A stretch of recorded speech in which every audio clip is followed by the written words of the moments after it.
action, focus, discipline. This is the Zero Excuses podcast. Each and every week, we talk to high-performing, inspirational athletes, entrepreneurs, and leaders. We ask powerful questions to extract their tools, strategies, and life lessons for you to crush your excuses, to break out of your comfort zone, and accomplish your ambitious dreams and goals. Here's your host, Kenyon. Hey guys, what's going on? Thanks again for tuning in to today's episode. We have another great guest lined up for us today. We have Cory Huddleston from Wisdom and Grit here to share a little bit about his journey and his story, and also talk about his mission of building the men who build the world with his group, like I mentioned, Wisdom and Grit. So before we get into today's episode, just have a few quick reminders. If you haven't already done so, would appreciate it if you take 2 seconds out of your day to head over to iTunes at kenyonziska.com/iTunes and drop us a quick rating and review. I would truly appreciate it because it helps get the word out about the podcast and lets everybody know what's in store for them when they subscribe and tune into the show. And also, if you are looking to take these conversations and the tools and the strategies and take the next step and truly implement them into your life, you can join our group over at kenyonziska.com/group. It'll take you right to our Facebook group. You don't even have to search around in Facebook to find it. Just go to that link and it'll take you right there. And if that's not quite enough for you, we also have a couple other opportunities to take these topics and these strategies to deeper levels. First is our Infinite Results Mastermind group. It's a close-knit group of guys who are doing the work and holding each other accountable to actually implement these tools and strategies and truly get the results that they are looking for out of their life. You can apply to be a part of that mastermind at kenyonziska.com/results. And I also offer one-on-one discipline coaching program, but I'm only taking folks on my waiting list at the moment. So if you want to be the first to know when there is a slot that opens up, you can also fill out an application for that program at kenyonziska.com/discipline. All right, guys, enough on all that. Let's get into today's conversation with Cory. Cory, thanks for waking up at dark 30 to have a quick conversation with me and share your story with the Zero Excuses audience. Excited to get to know you a little bit better on the show. Yeah, man. I appreciate you having me, Kenyon. I've been a big fan of your stuff for a while, so it's really cool to be able to connect with you and just talk about what's going on, man, how we change the world. Yeah, man. And like we were talking about at pre-show here, I've really been enjoying interacting in your group as well. And, I mentioned that you're a bit of a breath of fresh air in a big sea of, influencers, and you really stand out to me as someone who doesn't pull any punches and, just keeps it real and gives some real practical and real solid tools, tactics, and advice to the men that you work with. And I know your mission is to build men who build the world. And, why don't you introduce yourself a little bit more? Let us know what your, mission is in a little bit more detail. Yeah, man. So first of all, yeah, you saying that, I mean, dude, it makes it all worth it as as you're going through and you're just in the day to day of kind of doing things, you kind of wonder sometimes, I think, that how much of an impact am I truly making? And I know that men are constantly engaging, but my mission really is from the heart to build the men that build the world. It's funny. I came up with that because, that tagline, because it's something that I feel like right now masculinity is under attack, all over the country, all over the world, frankly. And it's odd to me because if you look around any environment, whether you go to a big city or you look at a plowed farmland or you look at anything else, more than likely it was a man that built that. It was a man that did that, and I totally see this attack as being something that is from someone who's usually operating from more of a wounded position. Whenever people attack masculinity, when they do that, it's not because they really believe that. And if they do, it's because they've experienced some form of, abusive type of relationship or some neglectful type of relationship from their father or from a grandfather, some other man in their life. And so they're projecting, they're working out of a wound.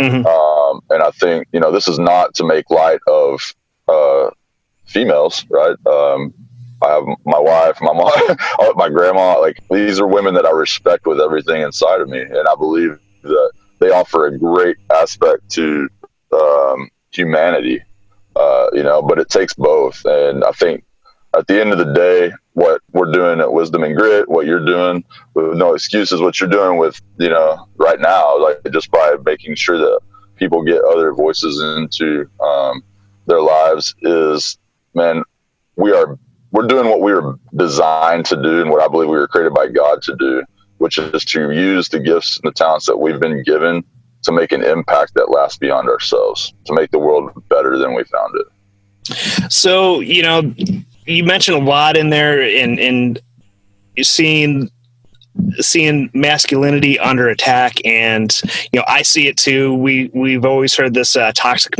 masculinity conversation. You know, I think that has way too much, I guess, steam behind it. And, you know, I really think that I really like what you're doing with building men up and building their confidence, because we tend as human beings to focus on the negativity that's around us. And you have to put effort into being positive and building each other up.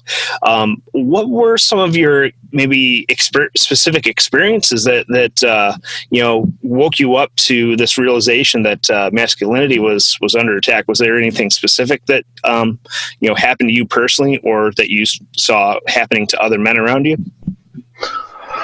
That's a good question. So that really, like, I guess that kind of takes me back as you asked that question to parts of my childhood, you know, where I look at the type of men that were in my life. So my dad was around. My parents divorced when I was 16 years old. But prior to that, like, so if I look back all the way back to my great grandparents, like, divorce was something that had happened all the way back into those areas of my life on both sides, right? And then even with, you know, and I got to be careful how I say it, because this is one area I don't want to make people look bad or whatever, you know, but at the same time, you know, like, so my dad was or he is still to this day, he works really hard. He's very committed to what he does and all that, but he's, in my opinion, he's more about himself, right? And so there's a lot of, I guess, self-centeredness there, honestly, right. You know, and I hate to say it because I'm not trying to make him look bad or anything, but it's just from an objective point of view, you know, if I look at all of this. And I know that, you know, his childhood being raised, he was raised by my grandfather, who's very much that same way. He's the man's man, though. My grandfather, he's the guy. He was a Marine. He builds his own, you know, houses. He grows his own vegetables, kills all of his own meat, you know, makes his own moonshine and wine and all that stuff. You know, I mean, he's that guy, but he's also, you know, a bit of an alcoholic and a womanizer and all those things. So, you know, I've seen what that's like, right? And wanting to have masculine influence in your life. And not to say that my dad didn't have that, but it was always it seemed like some form of an attachment to it, like, oh, if you do this, then you know, kind of thing. So going into that, as life went on, there was not a lot of guidance to me in how to become a man, right? Except for watching, and what I was watching wasn't really right for the most part, I think, you know. And so as I became, you know, a young man, and I started working in construction because I like working with my hands. I like to build things. And then, in my opinion, people who worked behind desk jobs, you know, or whatever at that point in time, they were, you know, somehow not manly. You know, I mean, it was just such a skewed perspective because I didn't really have the wisdom or the guidance, you know, along the way. It was just kind of, I was figuring life out all on my own, right? So I was living on my own at 17, by the way. So, and as you go through this whole, like, kind of path in life, and you're working around guys who are in construction, and I love dudes who work construction, don't get me wrong, but in that world, I think most men would agree that it tends to spin around, let's go blow our money on, our Friday night, we'll go to the strip club and get drunk, and it was like you kind of almost idolize the guys who are the foremans or whatever in those environments, and that's what you're learning, right? Because they're kind of like your father figure to some degree, right?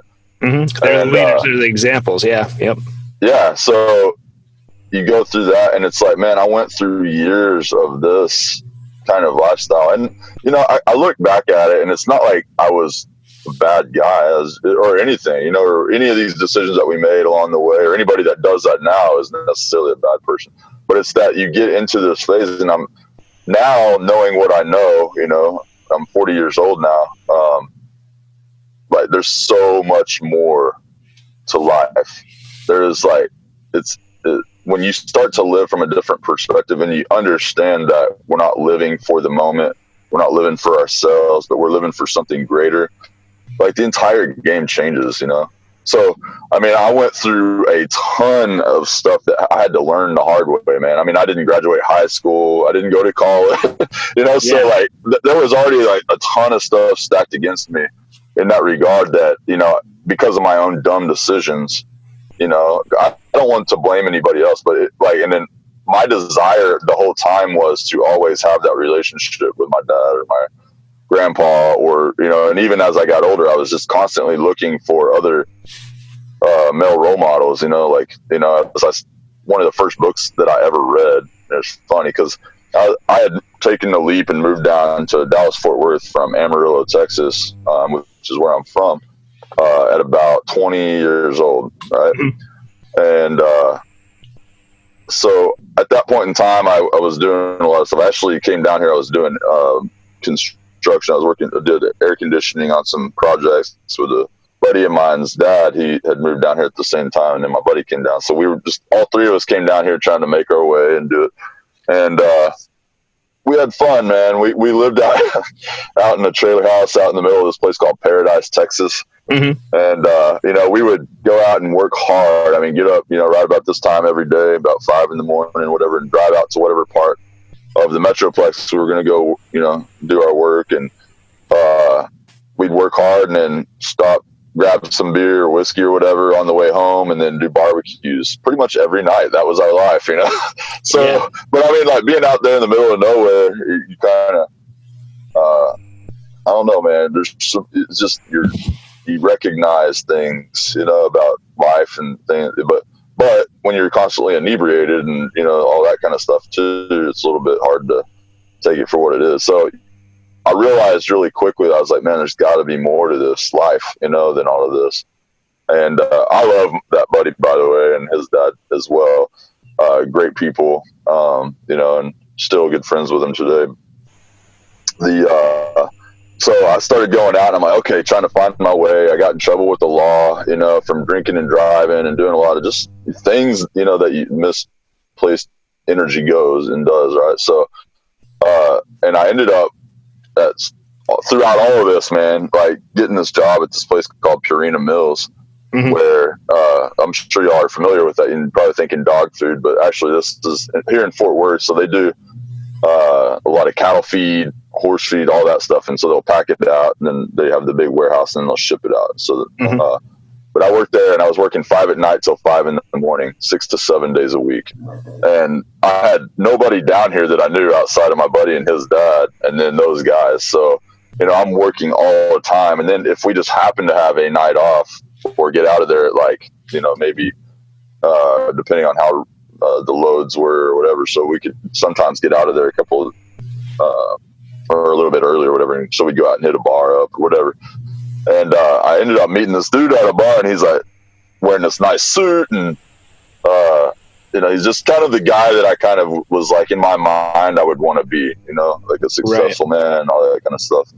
I was talking with him and grabbing a beer. We were just drinking a beer together and all this. I was like, man, how do I become successful like you? Because you're just kind of looking. He goes, that's a good question, man.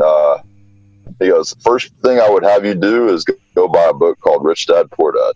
Mm-hmm. And I was like, okay, crap, man, he wants me to go read a book. Because now I'm talking, I wasn't the most successful guy in school, along the way.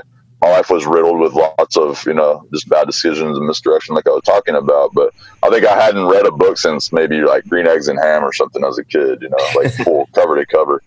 But anyway, I went and bought the book, and man, I flew through it. I devoured that book. It was so good. And I mean, I just remember it making, I couldn't stop. And like, I would go to work, and I'm like sitting there, like I couldn't wait for the next break to go out there and just devour. I didn't even eat my lunch or anything. I was sitting there, I just plowed through the book, and then I read it again, and then I read it again.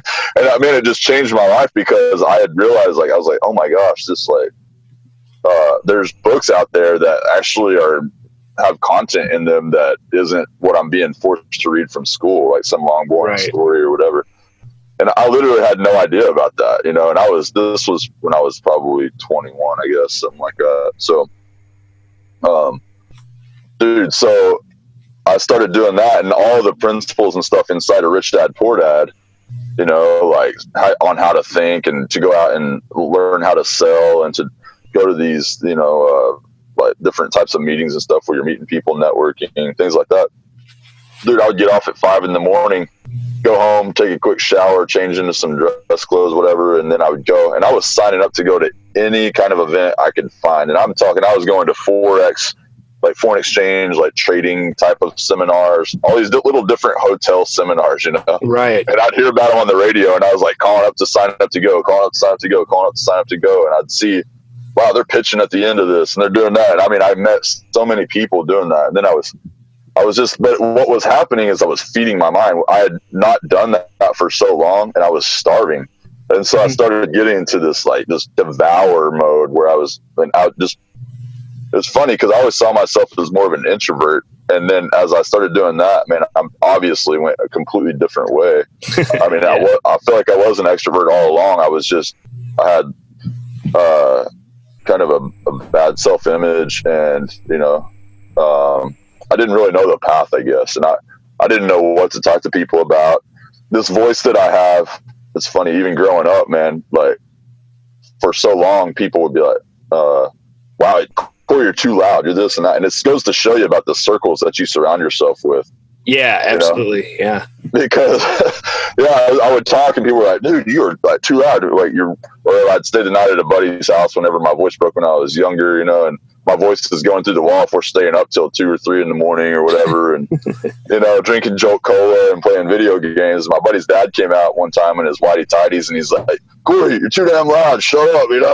Yeah. And I mean, I just kind of grew up mumbling, man, because I would talk like this, because what I thought, or I guess I thought it was more of a hindrance than it was a blessing. And now I recognize, even in that, it's like, if you're not around the right circles, the best part of yourself is never going to be able to come out and all that. And so all of this to say, man, I just see, to answer your question, I guess, is from my experience in that, and a lot of the pains and stuff that happened from just lack of direction, and really not ever seeing, even if I were around wealthy or qualified men, they weren't really taking the time to make an impact, in anybody's life around them. It's like they got their wealth, or they got this and they got that, and that's good enough for them. And that's just something that bugs me, because I feel like discipleship or mentorship is something that is really, really, really important to a healthy society.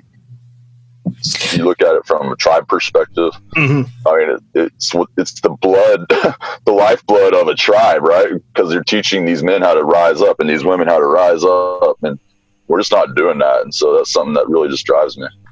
Yeah, one of the things that I'm picking up as a bit of a recurring theme with you is that you're kind of throughout your life you've had these examples of how you should act or how you should carry yourself, and it took this conversation, at a bar, this guy suggesting this book for you to open your mind up to everything else that's out there, and starting to form these ideas on yourself on how you should act. Everything up until that particular point in time sounded like it was just kind of, you're your family and the few friends that you surrounded yourself with. And it's something that I found very similar in my life, that, my father unfortunately passed away when I was in the Navy. I was 21 at the time, but I had this image frozen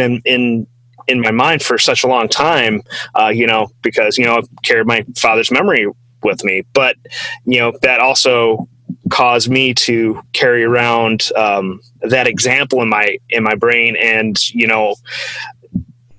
kind of kept that example of how I should act with me for a lot longer than I probably should have. And, you mentioned starting to read books, opening your mind up to these seminars. What are some of the other tactics that you found have been useful to kind of start to stand out on your own and start to, become the man that you want to become, not what other people think you should become? It's a huge question, because, I love that question actually a lot, because it had to become almost a science for me over time. I started testing everything because I was desperate, right, to become what I knew inside. And I know, like, pretty much anybody that's listening to this, because I know the type of man that you are, has got that feeling inside of them that's like, I was destined for more. I was destined for more. And it's this constant yearning for, like, what is that? Like, how do I manifest that? How do I make that real? And when you're kind of coming from that background, I mean, there's a lot of head trash and stuff I had to get over just from all the failures or whatever. I say they're failures, but now I recognize that they're just more of, it just is what it is. Failure is when you stop, right? So reading those books and going to those events, I eventually got to meet Robert Kiyosaki. And it's funny, like, that was, to answer your question, that's tactic number one, is make yourself available to do what has to be done. Like, don't, stop assuming that you have the perfect answer, and always be willing to be proven wrong. And then when you are in that mode, like, go out and volunteer where you can. Like, if there's an event coming up, stop being the wuss that sits on the sidelines and is like, oh, can't do it today, I'm too tired. Oh, I got this. Oh, like, oh man, I don't have a way to get over there. Find a way. Like, get over your tiredness. Like, win that battle against your mind that's going to try to hold you back, because it's in those moments that even me, and I'm telling you, like, if I can figure it out, like, dude, I know you got some smart guys around you, then you guys can definitely go that route, but it's like, it comes from committing. Like, when you say you're going to do something, you do it. And, like, be willing to go out and, like, go network with people. If it's not your thing, if you're, like, nervous around people, learn how to make it your thing, because you can't do this. Like, this whole idea of I can do this on my own, or the self-made man and all that kind of stuff, like, it just drives me crazy, because there is no that doesn't exist. Like, even those guys had to surround themselves with at least a few people to get where they're at. Yeah, dude. Even in you're from the Navy, dude. Like in the SEALs or pretty much any environment, none of those guys are self-made men. They work hard and they got themselves to that point, but it was probably working with trainers. It was the love and support of their parents or other men around them. They have their team. I mean, dude. Like, you are not doing this life by yourself, and if you are totally missing the boat, because that's not like, this life is not. This life stands for doing things with other people. It's about relationship, and that's what makes it so much more full. And then once we get that, and we realize that we actually are not victims of how the world plays out, but we are the guys who define how the world plays out, man, everything changes from that point. Yeah, I mean, you probably see on TV there's these guys that go out in the middle of the woods and live on their own, but I would argue that even those types of people that even put this persona out there that they're happy living in solitude, even those types of people need to surround themselves with like-minded folks, and I think if you think that you're going to go through life on your own and do it all on your own, you're totally missing the boat, like you said, because I really believe that the quality of your life is determined by the quality of your relationships. And if you don't have any relationships, you're not going to have a high quality of life. I think at the end of the day, you're going to regret not making an impact on other people and building other people up. And, that's what me and you are trying to do here with Wisdom and Grit and my Zero Excuses.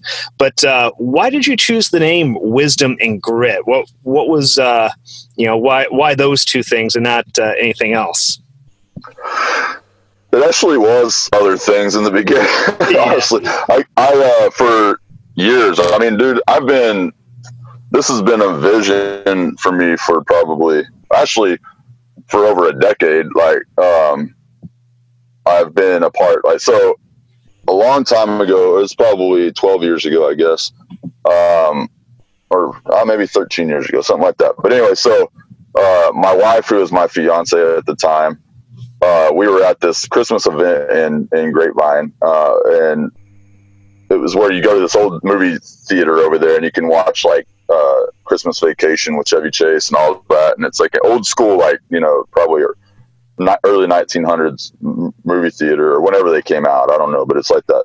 So, and then there's a second part of that. It's like an event space. It's, still part of the old thing. And my wife had gone to use the bathroom over there, and she's like, "Hey, I just met this big guy." When she came back, she's like, "I just met this big guy, and there's this really cool thing. They're having a Christmas party over there, but he was telling me about this thing that I really think you'd like, and it's called Wingman and this and that." And I'm like, "Okay, cool." And I put that card up, and I don't know, I lost it or whatever. So, and then I came across it one day, and I was like, "Oh, I'm gonna go check it out." And I went to their website, and it was really crappy, but it was like this kind of a military style kind of men's ministry thing.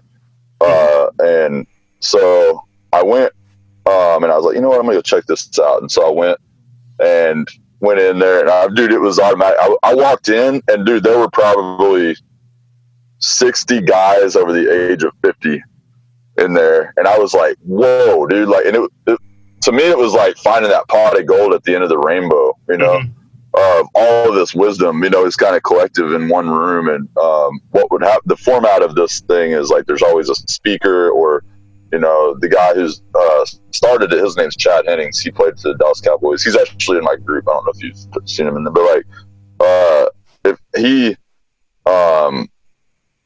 was the one leading it and stuff. And at the point, I didn't know who he was. Like, I don't watch football or anything like that. And so for about a year, I had no clue who Chad was outside of he's just a big dude, right? So but we always had these cool speakers, and I was like, man, I got to get involved, because everywhere I've ever been, after I read that book, man, I just started volunteering everywhere, and I would always want to get in and make an impact in it. So I went up and I talked to these guys, and I'm like, "Hey, how can I get involved or whatever?" And they're like, "Oh man, just come. We don't need anything." So I was like, screw that. So I just started getting there early, and I'd stand up at the front door and just shake people's hands and welcome them in, or shake men's hands.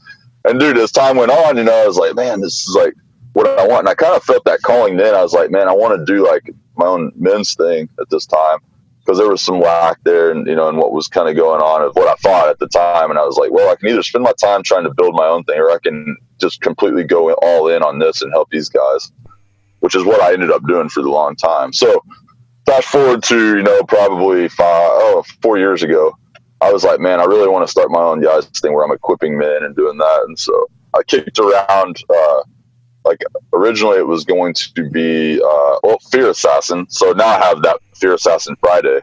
So it's funny, because all of those names that I came up with during that time have all now become names that I'm developing out for products and stuff inside of Wisdom and Grit, which is kind of cool. Just to kind of help, take guys to that next level and stuff. But it's like, but Fear Assassin was going to be the original version. So I started up a podcast, and I started interviewing people. Chad was one of them. And I've got all these still, which doing these podcasts, man, I need to get back in and start doing that. Because I've got about 15 different recordings from some really cool people that I never did launch. They're just sitting there. So then I was like, well, I'll change it to the Cory Huddleston Show. So I started that, and then it changed to Sons of Legacy.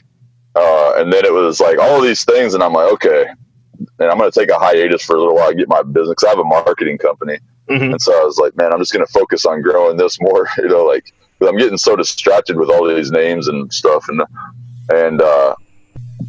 it was probably about, I don't know, a year and a half ago or something, maybe a year ago, I was sitting there going like, dude, I really want to do this. Like, it kept bubbling up, man. Like, I've got to do this. I got to do this. And I was sitting there like, okay, what is the most, at its roots, what is the best way to describe like true masculinity? And I sat and I just thought about it and thought about it and thought about it. And then I was thinking, like, what's the duality of man? You know, like, what is it that every man needs to be? And that's how I came up with it. So, at first I wasn't that wild about it, honestly. And as I've kind of been using it more and more, it's really grown on me. And I feel like guys are resonating with it well. To some degree, every man wants to have wisdom, and they want to have grit, or if they don't have it, they want it. So, I hope that answers your question. Yeah, no, I mean that definitely resonates with me. Obviously, you know, I latched right onto that, you know, getting into your group and whatnot. So, no, I really love it. You know, I share my morning thoughts every day on my page and in various groups. I feel like that's a good way to spread wisdom, and you know, every man and to an extent, I think every person needs to have some sort of grit to get through those tough challenges. I mean, that's what makes us who we are is getting through those particular points of time. And you don't get through those without having that grit, that drive. And I want to go back to something that you mentioned. You talked about equipping men. What specifically do you focus on? What are maybe one or two things that you know, when someone comes into your group or comes into contact with you, what are those key things that you like to equip men with? So out of the gate, like, I think a lot of men really lack a good, clear vision for where they are in their life, you know, so where they want to be. So they're lying to themselves about where they are in their lives. Usually, you know, it's like, oh, it's going to be better. It's going to be better. It's going to be better. And I'm not saying that we shouldn't have a positive outlook, because you need that, you know. Yeah. But you also have to be real with yourself about where you are, you know, so that you can fix it, you know. Yeah. So it's just self-awareness there. The other part is, out of the gate, like, I focus a huge amount of my time and energy on mindset development. But to me, that's ground zero, like, for everything. If that's not in the right position and you don't know where you want to go, I mean, dude, you're a military guy, dude. Like, you don't just float around aimlessly on a boat in the middle of the ocean. No. Like, there's a point, you know, to what y'all are doing. Or, you know, these guys don't just go up in their F-14 or F-6, whatever they're flying now, and like fly around and just end up somewhere, you know. And I lived so much of my life like that, you know. And I think that it's kind of fun, like, to figure out where you just end up somewhere and all that. And I think that's the appeal of that for most people, because it's kind of like, and you just kind of get into that position, or at least I did, where it's like, man, I can go anywhere and thrive, because I know that I'll be okay. Like, I'm not worried about the outcome of any situation. I'm pretty confident in my abilities to do whatever it is that I have to do. But I'm not going to do anything great with that. But you have to get to a point in your life, especially if you want to call yourself a man, where you know what the heck you're doing. And it doesn't have to be like chiseled in stone on the side of your face or anything. You know, I mean, it's kind of like, all right, here, I want to do this, and this is where I'm going to go for the next 1 year, 3 years, or 5 years. And if something changes in that time, that's fine. Or if something grows or whatever it is that it does, but then we'll work on that from there. But you still have to have your day when you wake up in the morning. Okay, here's where we're headed. Here's the steps to get there. Here's what we're doing, and just kind of do what has to be done to make it to that point. So the other parts of it are, so you got the goal outcome, and then your mindset. Then it's about understanding who you are and like what you're really good at. I think, you know, I'm in digital marketing, man, and that's a space that's interesting in and of itself, because everybody and their dog wants to be in digital marketing. And I mean, it's awesome. Like, hey, come on, man, the world needs more marketers. I think everybody should be great at marketing and sales and negotiation. Like, those three core things: marketing, sales, and negotiation. But every man should dominate in that space. And that's kind of a principle, like inside of Wisdom and Grit. It's kind of, I want to equip men to be able to go in and negotiate a 7-figure deal and then walk outside and have to slit somebody's throat if they have to. You know what I'm saying? It's kind of, and be confident in that either environment, you know? Yeah. So, you know, not to say we need to go around slitting other people's throats, but I mean, it's just like, you never know what the situation's going to bring you. And you need to be able to handle yourself. So, yeah, I really like that, because I really think that at the core, we're all salesmen at the end of the day. We're both having this conversation, selling whoever's listening to this right now our ideas. We both had to sell ourselves to our wives and our kids to an extent. I mean, but everything, man. Yeah, everything centers around you being able to convince people of what your idea, if your idea is going to be the best idea to get to a certain goal. And we also have to sell our visions and our goals to our friends and our families and our close friends as well. So I really agree with that. I didn't mean to interrupt your thought there, but I just I really wanted to reiterate that point, because I think it's important that people kind of realize, like, hey, you know what, some of these sales ideas and negotiating tactics plays out in the business world and in day-to-day life. Well, it's funny too, like, because so many times we grow up with these mindsets that salesmen are they're just tacky, or like they're out to get your money, whatever it is that they're doing. And that's something I've had to learn a different way as well. And, my son now, like, my kids, I have a 6-year-old son and a 2-year-old daughter, and they're raised with this, like, mentality of being salesmen, marketers, and negotiators. Like, that's how I want them to be focused on. So I built a lemonade stand about 1.5 years ago, and we run it I'm learning so much even with having that for him. So I let them do everything, but I'm always like, okay, so I'm kind of the guy with the binoculars on the back end, like, okay, here's where you need to go, and doing that. And so the other day he's been trying to raise money for a bike, a BMX bike, and he already has a mountain bike. So I was like, dude, I'm not buying you another bike. If you want it, you have to buy it yourself. He's 6 years old. You know what I'm saying? So keep that in mind, right? So he's all right, I will. And so he's like going out and he's telling everybody, he's verbalizing his dream. And because he knows what he wants, right? And then he's willing to do the work to go get it. Like my neighbor, he's telling her, and they're like, well, we're going out of town. Would you want to check our mail? And they gave him like $10 for doing that while they were gone, And he's been raising money on the lemonade stand or any little way that he can.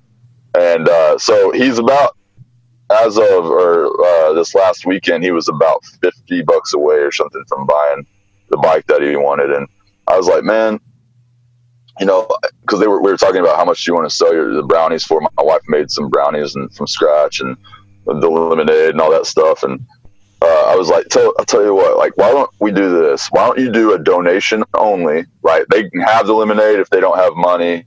They can have a brownie if they don't have money, whatever. They can have both. It doesn't matter. And then some people, whoever, whatever, we'll catch the makeup on the back end, but just let people know I'm saving money for this bike right here. Picture it. And then, these are donation only lemonade and brownies. Dude, he sold 9 glasses of lemonade and 8 brownies, and he made $51 in an hour. Wow. A 6-year-old kid with a lemonade stand. Dude, I was like, his dream totally came recognizing that too. So what he didn't know is that night I went and picked up the bike while he was sleeping, because I didn't want him staying up all night, from excitement. And so next morning, dude, there's the bike for him, like waiting. So he was like stoked. I mean, but like that's because I wanted him to recognize that when you work for something, you can go get it. And so to have that win is going to be huge, and it's going to carry with him for his whole life, dude. Yeah. And I like how you did the donation only. It kind of drives home the point that all you got to do, like, if you want to improve your situation, improve your income, improve whatever it is, just provide value to other people, and that value will get reflected back to you. Like, no matter the situation, you have to, it's the give before you get. Like, you have to put yourself out there. You have to put the product out there. You have to, you have to take that first step, and no one's going to just drop these, these golden nuggets into your lap. So I really like how you did that for your son. And, I've got a 3-year-old daughter myself, and, kind of going full circle on this conversation. At the beginning, you mentioned, your grandfather and your father maybe didn't provide that good example to you in your childhood. How are you approaching fatherhood a little different these days with all of that in mind? Dude, like night and day different, honestly. Like, well, I used to, when I was younger, I was like, man, there was just that pain of like, man, I wish that I'd had that. There's a lot of people that struggle with that, women, whatever, like, man, I wish that like this could have been. Because I think at the end of the day, the people in our lives, like our kids and our wives and all that stuff, all they want is a relationship with you, and it's the same thing. I'm a Christian. And like, so for me, man, like, now that I understand, all I do is model what I've been shown through the scriptures, man. Honestly, like, I wasn't a Christian growing up. In fact, I was taught that people that believed in that were Bible bangers or whatever, Bible thumpers, and so that, again, there were all of these things in my mind of what life was that I had to turn around and reframe later in my life, and I'll give this real quick tip, and I'll go into finishing that, but is that freedom will come to you in your life when you begin to realize, or when you begin to accept the possibility that everything you've learned up to this point in your life could be a lie. And you start having to prove everything. And I mean, like, everything. And it's not to say, oh, your parents are bad. Like, most people just work out of what they know. So, and that's just about having self-awareness, right? So, but when you get to that point, you're like, you know what? Why do I live in a house? Like, like a house that I own, or why do I have this big of a house or this small of a house? Like, why is that? And you start challenging everything. Why do I believe in Christ as my savior?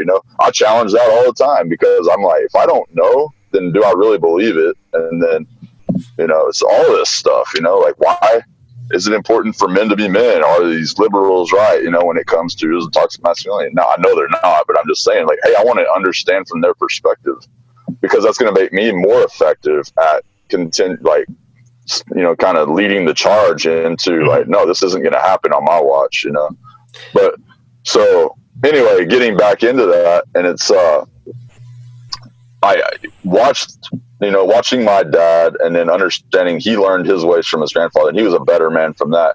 There was a point in my life where I was like, I'll just say, like, okay, so basically I wanted to change my last name at one point when I was younger, because I was like, man, like, this name, I didn't like it. What I saw it as, and all this. I was a young guy, and I feel like, and I wasn't even a Christian at that time, but I remember at a later point, I was like, you know what, like, I've given you that name, and this name is not to represent what you came from, but to represent where you're going. Like, you have the ability to change how people see the name Huddleston. And dude, it like hit me like a ton of bricks, because I was like, dude, like, at that time I was reading all these books, about like, after Robert Kiyosaki and all that, but I'm like, okay, my name could represent like what Vanderbilt means in the hearts of the people, or things like that, right? When they hear it, it's like, wow, this is like, boom, powerful and all that. And it's funny, because now people do say that. They're like, Huddleston, that's a powerful name, man. And I'm like, really? Yeah. I was like, it's like, it's just interesting how that whole thing plays, and how in my mind I had already been convinced all that name's ruined. But like, I think what God has given men is this ability to bring things out of the dirt. Like, dude, we were born to build and to make new and to renew because of what's already been done in that, Right. So like, that is the essence of a man. And so when we look at that from a fatherhood perspective, like, dude, our children, you recognize they come into the world with nothing in their head except for a bit of just instinct, and some things that are pre-programmed, but they need our guidance. Like, having children's made me a better man by watching them grow and constantly grow, like every day learning something new, never giving up, pushing forward. their smile, like, dude, they light up a room when they come in. Like, my kids are awesome, dude. Like, I mean, I couldn't have asked for two better kids. And like, I love them so much, you know? And so like, that's one thing I'm very clear about. Like, I let my kids know probably 30 times a day that I love them. Probably almost to the point where they're like, oh, I don't believe it, you know, but they do, they know. Cause like, I wasn't ever told that by my dad and stuff, you know, but like my mom always did. But just even still, like, I want them to know more than anything that because if something ever happens to me before they're ever old enough to understand it, you know, or kind of like what you at 21, that's still young, you know, and there's a lot of stuff that I'm sure you had to go through to justify that in your mind. Yeah. But some people lose their parents way earlier even, you know, and it's like, I don't ever want them to second guess whether I love them or not. And, you know, wisdom and grit to me is a form of a love letter to them for when I'm dead and gone, dude, you know, for the things I'm doing. I'm not a perfect guy, dude. I've made a crap ton of mistakes, and I will continue to make a crap ton of mistakes because I just don't care about my personal outcome. Like, I do, I'm working two things, but my goal on this world is to leave a mark and to do everything I can to make this world better than the way that I found it, you know, and like give my kids the fire to freaking fight for what they believe is right, you know? Yeah.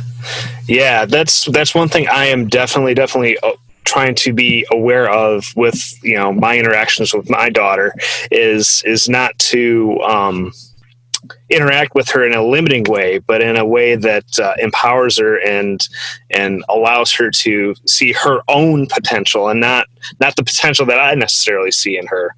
Totally. For her to have that own self-awareness, for her to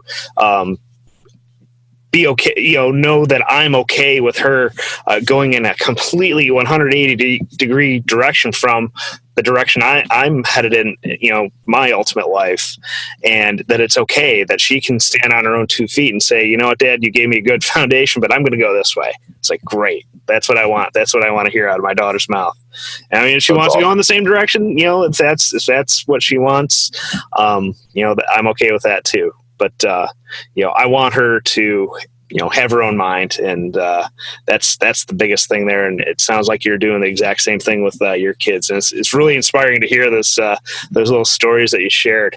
But man, I would love to keep this conversation going for like 2-3 hours, but I know both of us have things we got to get to here today. But, you know, before we, you know, sign off here, how can people who are listening to this get in touch with you and maybe get some of that wisdom and grit going in their life? Yeah, man. Well, thank you. First of all, like, this was so much fun, man. And I'm really glad that we got to connect, and I enjoy having you in the group and all the stuff that you have to say. Yeah. I love your mind. You've got a really sharp mind, man. And I know what you're doing. And thanks. I notice it. I just want you to know that. And, dude, the world needs more men like you. So, awesome. Second, as far as wisdom and grit, man, right now I want just great men who want to be a part of the solution, you know, in this world, to come and be a part of the group. And we're going to continue to grow and do things, maybe have some events and stuff. And, you know, me and you could kind of coordinate on that, and, you know, maybe have something where we can have you come speak and, you know, be a part of that as well and do some things. But I love it. As we're moving forward, like, all the guys that are listening, obviously just go to Facebook. It's a closed group just called Wisdom and Grit. And there's a picture of Churchill addressing the troops on the front end, or that's the picture that represents the group. And just engage, introduce yourself. Don't come on and ghost, you know, like, come in and share your strengths, because we're going to get better together. You know, this is not something where it's the Cory Huddleston show.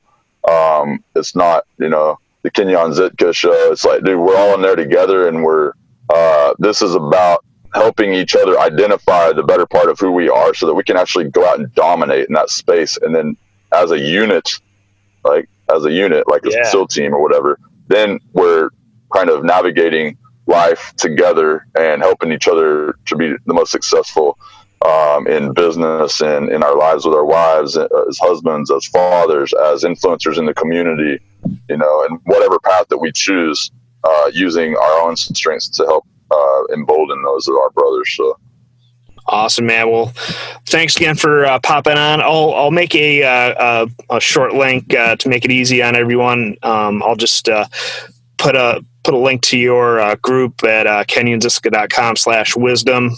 Just make it easy on everyone. Perfect. And you know, if you're listening to that, just go to that link and it'll take you right to Cory's group. Man, thank you so much, man. I appreciate everyone taking the time to listen as well. I know it was a kind of a lengthy podcast, but hopefully I provided some value there for everyone, and we'd love to have you.